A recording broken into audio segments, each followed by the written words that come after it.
Hi guys, welcome back to my channel. Today's case is going to be on the mysterious disappearance of Mekayla Bali. If you love unsolved mysteries, make sure you hit that subscribe button so you don't miss out on any of my future episodes.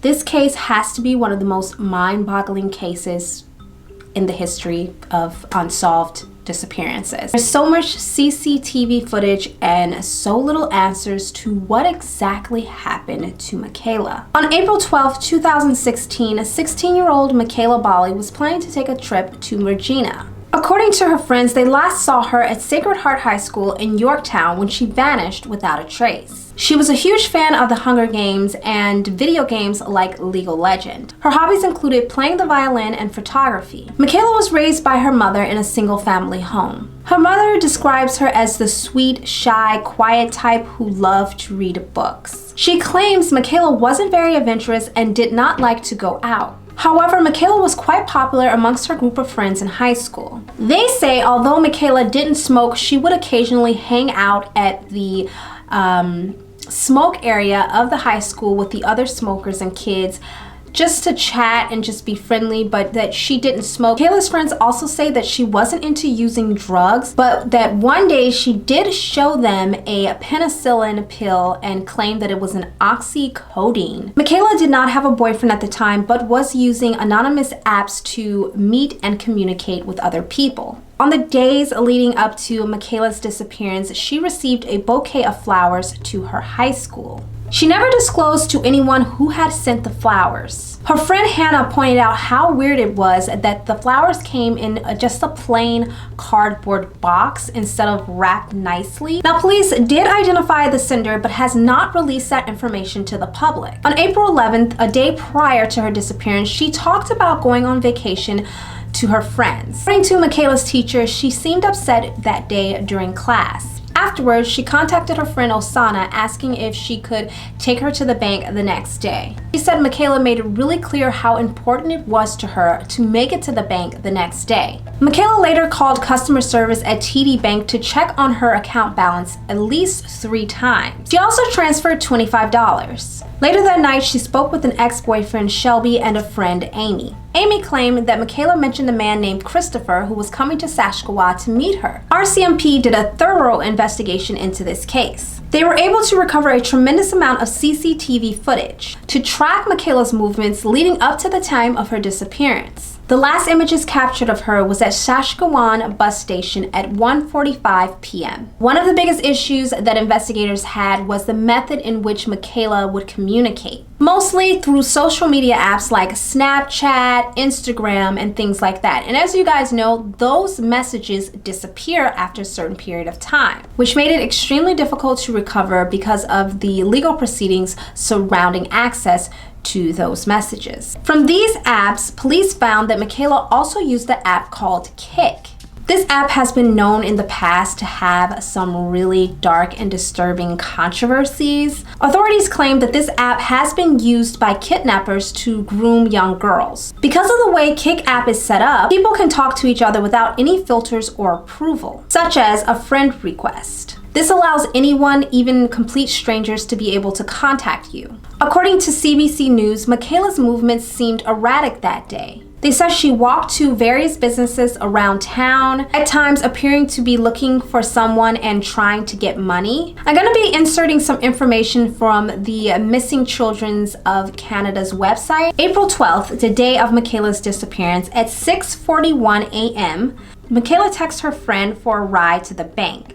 She claimed to have had $5,000, but when police looked into that, they found that to be untrue. In fact, Mekayla had nowhere near $5,000. Her friend claimed that she responded that the bank would not be open until 8 a.m. and she did not take Mekayla. Police were able to verify Wi-Fi records that show that Mekayla's phone was connected to school Wi-Fi around 8:08 a.m. Mekayla arrived at Sacred Heart High School. According to Mekayla's grandmother, she dropped her off. Surveillance footage captured captures her leaving out of the back door of the school around 8:26 a.m. Around 8:30 a.m., she's captured again by security surveillance at a Super C convenience store. She can be seen walking eastbound on Smith Street. Between 8:50 and 8:55, Mekayla arrives at and then exits the TD Bank at 63 East Street. Camera footage captures her talking on her cell phone as she waits for the bank to open. Once inside, she ends the call, approaches the teller, and withdraws $55. Police were not able to track any of the phone calls made from Mekayla's phone that day, and the number she called was not registered. After the bank, Mekayla is seen walking eastbound on Broadway Street East. At 9 a.m., she enters Terry's Pawn and Bargain Shop.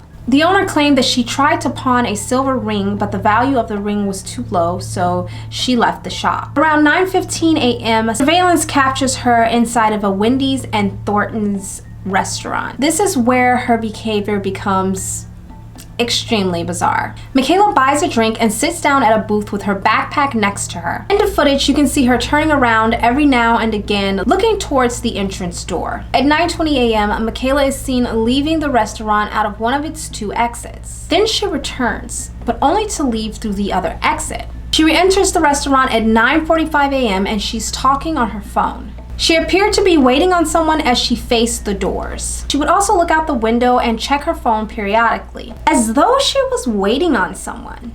At 10:12 a.m., she texts her friend Shelby saying that she needed help. For the next 20 minutes, she's seen talking and texting back and forth on her phone. One of these messages were sent to her friend Shelby saying, "Never mind, I figured it out." Around this same time, she left the restaurant again, only to return and sit in the same spot. She also seemed to be talking to someone on the phone again. Around 10:43 a.m., she gets off of the phone to approach an elderly woman that is sitting at a table nearby. Mekayla asked the woman for help renting a hotel room, but the woman refused and claims that she doesn't know why or where Mekayla wanted to rent the room. Mekayla returns to her booth, makes another call, and leaves the restaurant while still on the phone at around 10:45 a.m. Between 10:45 and 11:55, Mekayla's whereabouts are unknown.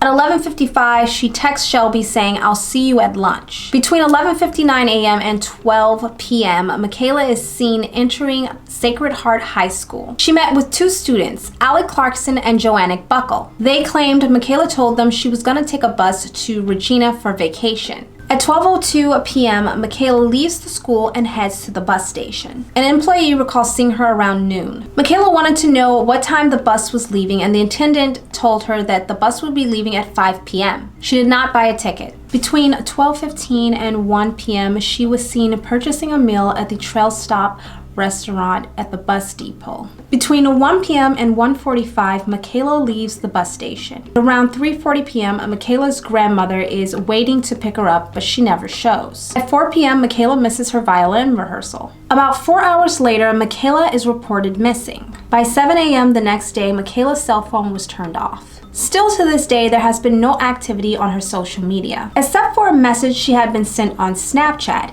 It appeared the message had been opened. Of course, authorities thought possibly someone read the message. However, with the Snapchat app, if you go 30 days without opening a message, it deletes the message so that it appears opened, if that makes any sense. CBC News claims there was an Instagram account created under her name with hundreds of followers but no photos. And the About Me section read goodbye. A couple of months before her disappearance, Mekayla made a post on her social media that read, "Looking for Snapchat friends because I have none in real life. Add me, ... Please don't be a greasy and send me gross ass news. Just looking for friends." Investigators looked into Christopher, the guy who was reportedly talking to Mekayla earlier. Police found no solid evidence to link him to her disappearance. In fact, he wasn't even in town that day. In his interview, Christopher said, "All I can provide for you is that she suffered with self-harm a few years back.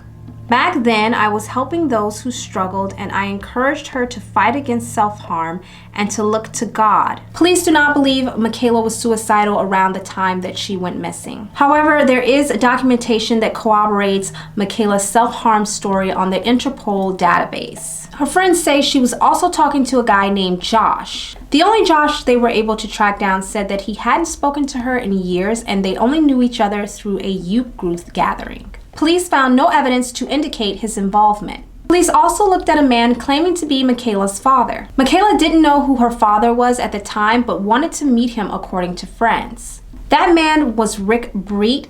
He claims he was never contacted by Mekayla and don't think she even knew his name. Mekayla's mother denied Rick being the father and said that there was no evidence. Police says there is no evidence to suggest that Rick Breet had anything to do with Mekayla's disappearance. A week later, the bus station attendant came forward with more information regarding Mekayla's case. She said that a customer had remembered seeing Mekayla with a big man that was carrying 2 white bags.